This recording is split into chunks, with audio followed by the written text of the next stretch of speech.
ঠাকুরগাঁওয়ে চলছে আয়কর তথ্য সেবা মাস। এবার অনলাইনে রিটার্ন দাখিল গুরুত্ব দেওয়া হচ্ছে।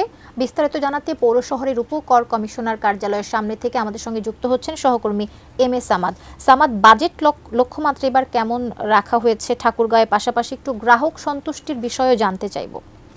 ধন্যবাদ কবিতা। যেমনটি বলছিলেন যে ঠাকুরগাঁয়ে যে তথ্য অর্থাৎ কর তথ্য সেবা যে মাস সেটি শুরু হয়েছে এবং প্রতি বছরই ঠাকুরগাঁও জেলায় প্রায় 15,000-এরও বেশি মানুষ এখানে রিটার্ন দাখিল করেন।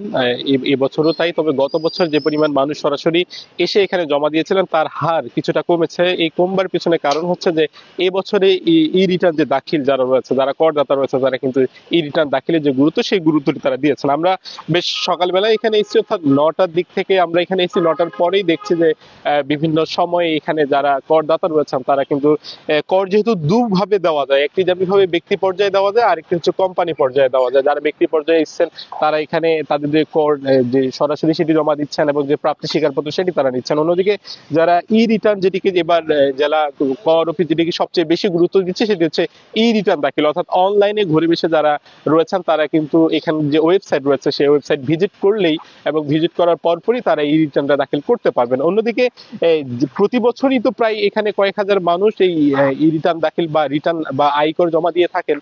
প্রতি বছরই জুলাই মাস থেকে নভেম্বর মাস পর্যন্ত তাদের জরিমানা যে ছাড়াই তারা এটি জমা দিতে পারেন এবং এই 5 মাস যারা জমা দিবেন তারা কোনো ধরনের জরিমানা তাদেরকে দিতে হবে না। অন্যদিকে এই 5 মাস পার হয়ে যাবার পরেই কিন্তু যারা জমা দিবেন তাদেরকে জরিমানাটা দিতে হয়। এটিকে আরো বেশি স্বস্তির জায়গা করবার কারণে বা স্বস্তিকর যাতে করা হয় সেই কারণে প্রতি বছরই দেখা যাচ্ছে এখন যে আয়কর তথ্য সেবা যে মাস সেটি করা হচ্ছে। অর্থাৎ নভেম্বরের 1 তারিখ থেকে নভেম্বরের 30 তারিখ পর্যন্ত যারা করদাতা রয়েছেন তারা কিন্তু এই যে এখানে 5টি বুথ করা হয়েছে, 5টি বুথে এসে তারা এখানে রিটার্ন দাখিল করতে পারেন। অর্থাৎ যাতে করে আরো বেশি যারা করদাতা রয়েছেন তারা উৎসাহিত হন এবং জরিমানা দেওয়ার আগেই যাতে করে জরিমানা না দিতে হয় সেই কারণে তাদের এই যে একটি আয়োজন সেটি করা হয়েছে। এবং ঠাকুরগাঁয়ের এইখানে যে উপকর কমিশনার যে কার্যালয় রয়েছে এখানে 5টি বুথ করা হয়েছে এবং 5টি বুথে 5 জন কর্মকর্তা রয়েছেন। তারা বিভিন্ন সময়ে কেউ প্রাপ্তি স্বীকারপত্র দিচ্ছেন, কেউ রিটার্ন পত্রের যে ফর্ম সেটি দিচ্ছেন, অন্যদিকে কেউ জমা নিচ্ছেন। এরকম নানাবিধ যে কাজগুলো রয়েছে সেগুলো তারা করছেন। আমরা বেশ কজনের সঙ্গে কথা বলেছিলাম যারা এই কর দিতে এসেছেন। তারা বলছেন যে